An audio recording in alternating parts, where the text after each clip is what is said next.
Okay, rule as to price. Requisites. Price should be certain or ascertained at the time of perfection.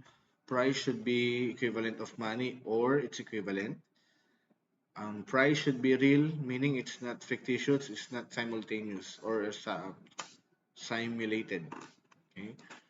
Certainty of price. Price must be certain, otherwise the sale is void by reason of absence of meeting of minds.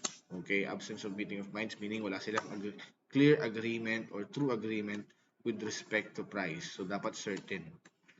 Kailan siya magiging certain? Price can be determined or certain when parties have fixed or agreed upon a definite price. Okay, take note, both parties have fixed or agreed upon a definite price.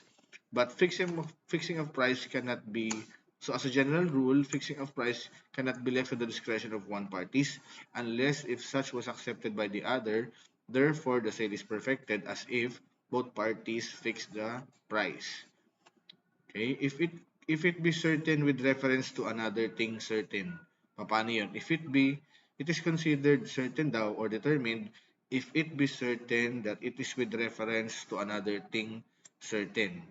Okay, parang ano yan class, no? Example, okay, the price of your cellphone sa second hand, for example, ang hindi natin alam yung price ng second hand na cellphone na binibenta, for example, ni A. Pero sabi natin, nag-agree tayo na ang magiging selling price nito would be yung nasa value, yung selling price na nasa SM, for example.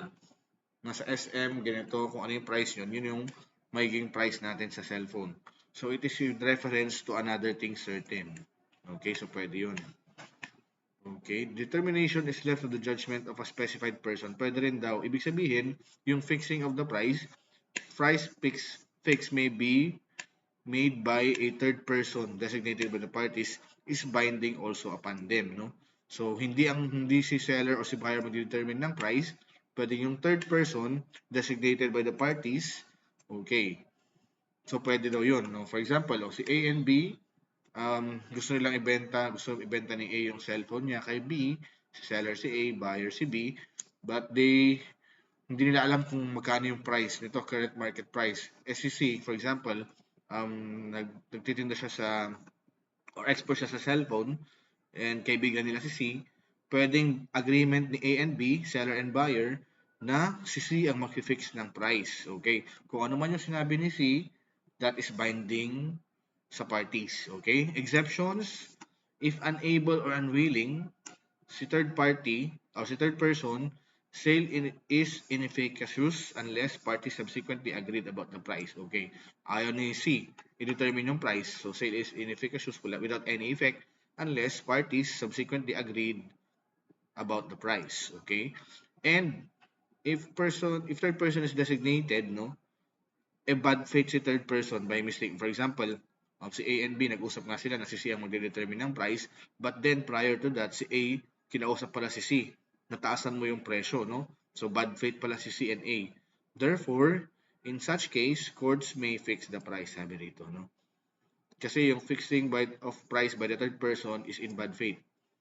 Tainted with bad faith. So, therefore, the courts may fix the price.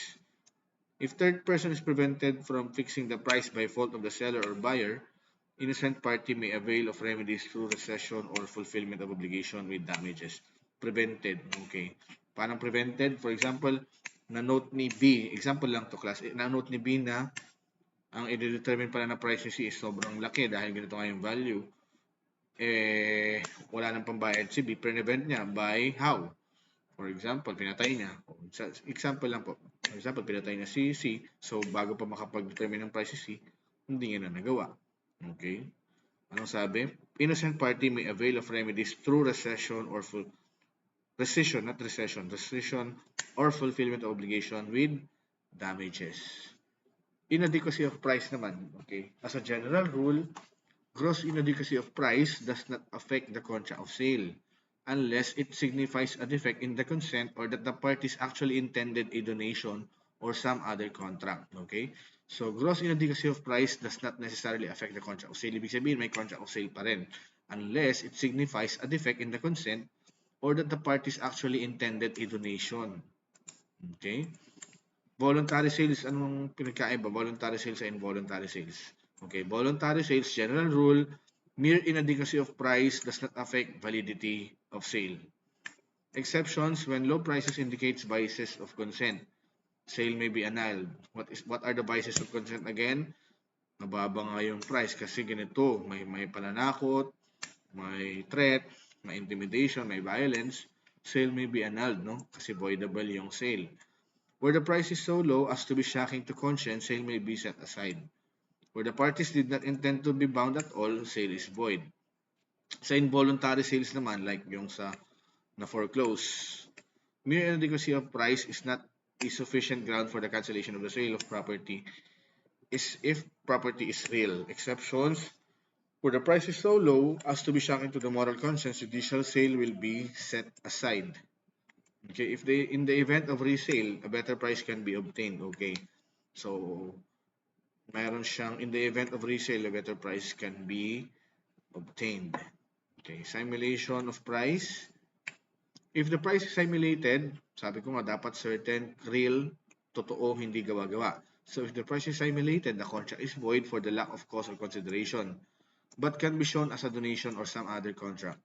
Disagreement on the matter of payment or manner of payment is tantamount to a failure on the price. So therefore, manner of payment of price is an essential element of a price. Okay? Failure to determine the price, where contract executory, contract is without effect. There is no obligation created.